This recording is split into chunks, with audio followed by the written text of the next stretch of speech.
Hello again, and welcome once more to Denton's Tales. Now this time, the paranormal. Ah yes, the paranormal, the supernatural, the psychic realm, the afterlife, or a load of old wives' tales that is nothing more than ridiculous superstition. Call it what you will. But there are some often quite disturbing accounts by totally reliable people of things that are seemingly beyond explanation by any natural laws. Now, I have looked into this question over many years. It is something that has interested me considerably. And I must say, well, I'm no wiser now than I was to begin with. But I have always primarily stuck to accounts that I can personally verify, both my own actual experiences and those of people I trust, friends whose honesty and integrity I can vouch for. If they say they had a certain experience, then they did. Whatever it may have actually been, they experienced it. Their interpretation of it might not be correct, but that it occurred is a fact that I accept. And it is those stories that I want to talk about here. What is the paranormal? I must say those famous lines from Shakespeare's Hamlet do come to mind. There are more things in heaven and earth than are dreamt of in your philosophy, Horatio. Or, of course, the Scottish poet Robert Burns, who saw it as ghosties, ghoulies, and long-legged beasties. Aye, that he did. But a dictionary defines it as adjective, denoting events or phenomena such as telekinesis or clairvoyance that are beyond the scope of normal scientific understanding. Synonyms: supernatural, magic, magical, mystical, mystic, psychic, necromantic, transcendental, veiled, invisible, esoteric, Kabbalistic, inexplicable, and unexplainable. Now, that's quite a good all-embracing list to begin with. Now, I don't propose to explain what the paranormal is, for the very good and sufficient reason that I have absolutely no idea what it is, and nobody else does either. I and they have ideas, of course, ideas and opinions based on the evidence, on various probabilities, or just on simple logic. But none of us can say with absolute, unquestionable certainty that we know what the paranormal, the supernatural, actually is. That's quite impossible to say, since what it is, what created it, what controls it, what are the operational mechanics of it, and how it interacts with the human realm is made very difficult to study because it isn't constant, it's erratic, it's infrequent, it occurs here or there, and we don't know that it's going to occur. We are only aware of it occasionally, and even then, only some of us. Many people never have any kind of paranormal experience. And when something does happen, since we have no way of predicting where or when it will happen, we can't get it and we can't take it into a lab to study it. I can say with certainty that the paranormal, whatever it may be, exists. Yes, the paranormal exists. There is far too much evidence for its existence for anyone to credibly make a case against it. Now, I don't mean ghosts going around dragging yards of rattling chains and moaning like Jacob Marley's ghost in Dickens' Christmas Carol. Ebenezer, beware my fate, your own chain is long and ponderous. No, nor the various assorted Hollywood demonic entities devised by the special effects department, which are, well, Hollywood. You know, that says it all. These may be what most people see as the paranormal, the moaning ghosts, and etc., but they are not in reality. So, let us take a look at what I do mean, starting with my own personal and family experiences. My maternal great-grandfather, one Charles Denton, owned a shoe-making business in Rushden, Northamptonshire, in England. The Denton Shoe Company, which incidentally is still there. And he had a large tool shed, which was kept locked at night. Every morning the tools would be neatly rearranged. Now he would take careful note of where everything was when he locked up, and sure enough, the following morning they were in different places, all very neat and tidy, but all rearranged. He had the only key. But he tried leaving the dog in the tool shed overnight, which had no effect. He even kept an eye on it. Nobody went anywhere near it, but always the tools rearranged themselves. Somebody or something rearranged them. They hardly got up and did it themselves, like the magical teapot cups and other things in Beauty and the Beast. But obviously something liked them a certain way, and that wasn't the way that Charles Denton liked them. More about that I really cannot say. Now, my mother, when a girl in Liverpool during the 1920s, was doing some artwork in the kitchen using a large wooden ruler, one of these old-fashioned heavy wooden rulers, which she put down on the table beside her. Now, she reached for it a minute or two later, but it was gone. She couldn't have knocked it off the table. I mean, obviously it wasn't lying on the floor. And in any case, an extensive search of the room failed to find it. They looked everywhere. Some years later, when the family moved to London, the missing ruler was discovered on top of a wardrobe in an upstairs bedroom. Spirit apportation seems the only logical explanation for the ruler moving itself from the kitchen table to a wardrobe in a bedroom on the third floor. It certainly didn't walk up the stairs by itself. Now, I myself had a remarkably similar experience some years ago in my own kitchen. I was doing the dishes and I cleaned a large glass pan lid with a metal edge and a metal holder in the center. This is about 14 inches in diameter, a very large and heavy object. I laid it on the draining board beside the sink. A few minutes later, I turned to pick it up and dry it, but it wasn't there. I was the only person in the house at the time, so nobody moved it. And in any case, it was right beside me. It was literally, I was here and it was just there. To this day, that pan lid has never been seen again, not even on top of a wardrobe upstairs. Where and how did it go? I have absolutely no idea, except for the fact that it did. A good friend of mine also had a similar type of experience. She was wearing an amulet around her neck, and she realized that it was gone. She searched the home, but there was absolutely no sign of it. Some time later, a couple of men were moving a very large and heavy piece of furniture, and lo and behold, there was the amulet underneath it, pressed down into the carpet by the weight of the furniture.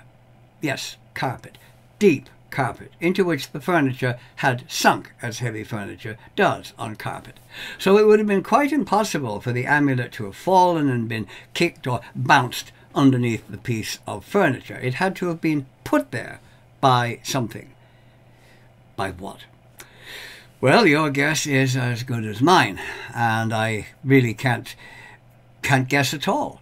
Something put it under that piece of furniture. In the 1960s, I was visiting Harlech Castle in North Wales, and as I came down an external stairway from the battlements, I felt someone put their hand on my back and push me.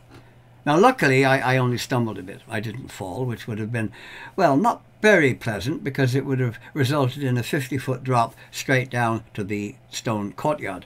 That would, well, the fall might not have done me any great harm, but the sudden stop at the end certainly would.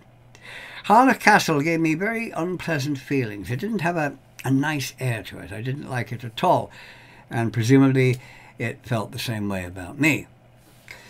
A very good friend of mine, an ex-Irish Army military policeman, a man not given to fantasy by a long way or wild imagination, he had several paranormal experiences, the most spectacular being one that resulted in actual personal injury. He was in bed with a woman, naked and, well, doing what one does under such circumstances. You know what I mean. That, yeah. And he was on the inside of the bed up against the wall. he felt something take hold of him. He rose up into the air and he somersaulted right over the woman, being flung clear across the room and slamming into the opposite wall before sliding down into a sitting position. Since the wall had a rough sort of stucco finish, rather like thick porridge, he left a trail of blood down the wall. Surprised would be a bit of an understatement for his companion's reaction, her lover having just shot out of the bed over her and flown across the room. You know, the greatest heights of passion hardly making much of an explanation for such a feat, which my friend said he couldn't have done even if he tried. A trained gymnast couldn't have done it from that position. That was, needless to say, a total passion killer for the rest of the night. Any suggestion of a dream experience or auto-suggestion is obviously ruled out by the injuries to my friend's back and the blood dripping down the wall. Plus, there was the woman who also saw it and probably had to clean up the blood afterwards. She also rules out a dream experience, if the blood wasn't enough evidence, since two people are hardly going to have the same dream. Then there was the half-nun. Yes, that is what I said. You heard correctly, half a nun. A house he stayed at, where a nun was seen walking in the garden at the back of the house, or at least half of her. She was only visible from the waist up, so she seemed to be sort of sliding along the ground. Half a nun sliding along the ground, you know, that's not something you see every day. So, being rather intrigued by this, as one would be, he did some investigating and discovered that many years previously the house had been a convent, and more recently the garden had been raised. So the spectral nun would actually have been walking along a path that had existed previously, but due to the garden having been raised, only the top of her was visible. This suggests that the man, you know, the nun isn't actually there herself, you know, taking strolls around the garden, but is just an image of something that had occurred many years previously, something playing like a DVD recording. What I suppose the Hindus would see as perhaps something imprinted on the Akashic record. It does seem to me like you will get more than one kind of spectral sighting. There are these apparitions like the nun that seem to be simply a recording that is playing, and others that do actually seem to be there. And we'll come to one of those later on. His third paranormal encounter took place in Dublin's famous Trinity College, founded in the 16th century by Queen Elizabeth I, where my friend was doing some decorating. He was working at night when there was no one around to get in the way, the college being closed, and he decided to get a cup of tea. So he headed to a small room at the end of a long corridor that had been made into a little sort of kitchen. Ahead of him, down the corridor and heading in the same direction, was a man in a long, dark coat, obviously going to get a cup of tea or something himself. The man went into the tea room, and my friend followed a few moments later right behind him. But the room was empty. The man had completely vanished. There was only the one door into the room, and there were no windows. It was an internal room. He later mentioned this to university staff, and they said, oh, yes, that man had been seen often. He was thought to be a staff member, maybe a professor from a previous century, dressed in a long coat or gown. Another friend of mine didn't so much have an actual experience as such, but a very strange occurrence when she was a child. Now, she was very young at the time, and her elder brother had died a short while previously. Now, she had no idea how he died. Given her age, she had only been told that he was dead, which is very important to the story. She had no idea of how he died. She was playing with her dolls, and her mother came in and almost fainted when she saw what the child was doing. She had tied lengths of string around the dolls' necks, and they were all hanging from the banisters, and she was playing with them, like swinging them to and fro. I can understand her mother's reaction, because her brother had hung himself from those same banisters, which of course she knew nothing about. Make what you will of that one. The experiences of another friend I shall just reproduce exactly as she sent them to me. She wrote, and I quote, "My son that passed lets me know that he is okay when I am sad and stopped me when I was going to commit suicide. There are certain songs that my son and I shared, and just at the right time they play on the radio or they pop up on my Facebook. My daddy first appeared to me when I was in middle school at the end of my bed and told me to be strong. Life will be hard and he will always love me. He was killed in a car-train accident when I was 12. The lights flicker in the room I am in when I have bad thoughts, so between the realms of life and death the veil is thin and the spirits can see us. My children have heard voices and no one was there during their childhood. We have seen things more like seen things move, like a swing was swinging and there was no wind. My kids were so scared they actually locked the doors. Also, my youngest son got hit in the head and had his forehead cut open by a tool the kids tied to a rope in a tree. He was outside playing and he didn't touch it. Without wind or anyone near it, it hit him so hard that he came into the house scared, with blood running down his face. The things that happened to my children were on the 5-acre homestead I had when they were little. It was haunted for sure. To end part one, here's a very interesting story from a very dear friend of mine. She had been badly abused by her first husband, remarried and got another lovely gentleman. I use that in the sarcastic sense, of course. And eventually he wanted a divorce, which she wasn't giving him. But that didn't stop him from devising a non-divorce, though effective solution to his desire. She had just returned from hospital after surgical procedures, and she was sedated, sleeping soundly, her children being elsewhere at the time.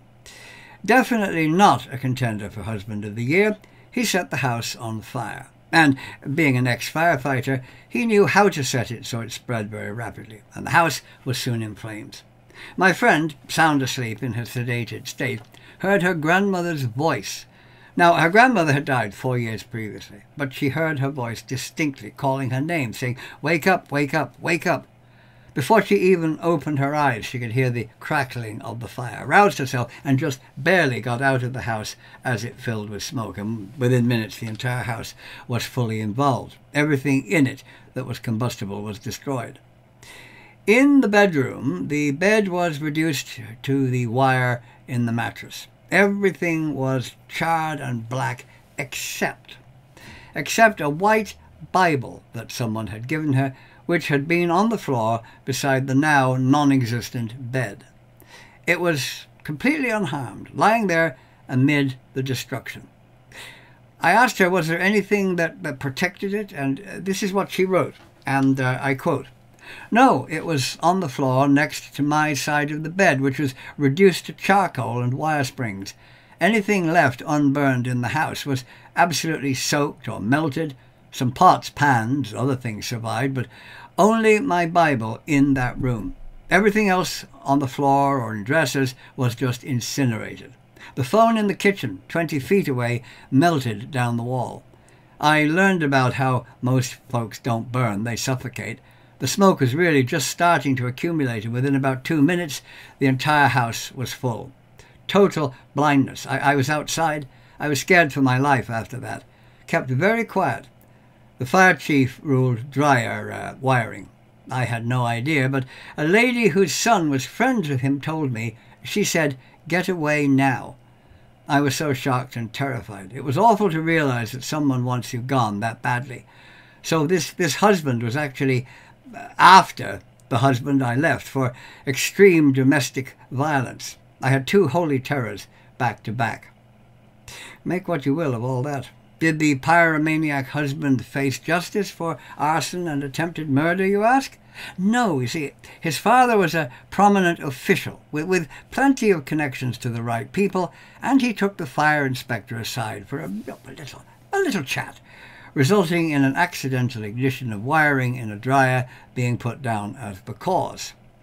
The loving husband cashed in the fire insurance and promptly deserted her and the children, leaving her pretty much destitute, no home, no possessions, nothing. But, at least, without him, which was probably a great advantage. But karma did what the law did not. It came down on him, for which I do give thanks, and having been on anabolic steroids for years, he had a heart attack at the age of 39. And he departed us to the paranormal realm, or wherever else he went. I can think of somewhere that I wish he did go to. Whatever these events may have actually been is impossible, of course, to say or to prove, and we may speculate about it until the cows come home, as the saying is. But that they occurred, whatever they were, is beyond doubt. Whatever skeptics may say, that the paranormal exists is a fact. There's too much evidence for it to deny it. Just these stories that I've recounted here are proof of that. And there are hundreds, indeed thousands, of other stories from all around the world. You know, the Honolulu Police Department actually has a paranormal section on their website devoted to strange encounters experienced by their officers, which they take seriously. But whether the paranormal is exactly that, or simply a normality that we just don't understand, if you see what I mean, or if the supernatural is actually perfectly natural but just a form of physics as yet unknown to us, it's really impossible to say. In part 2, I'll be looking at more remarkable examples of the paranormal or the supernatural, if you prefer. So, until then, I shall say goodbye for now, and watch this space.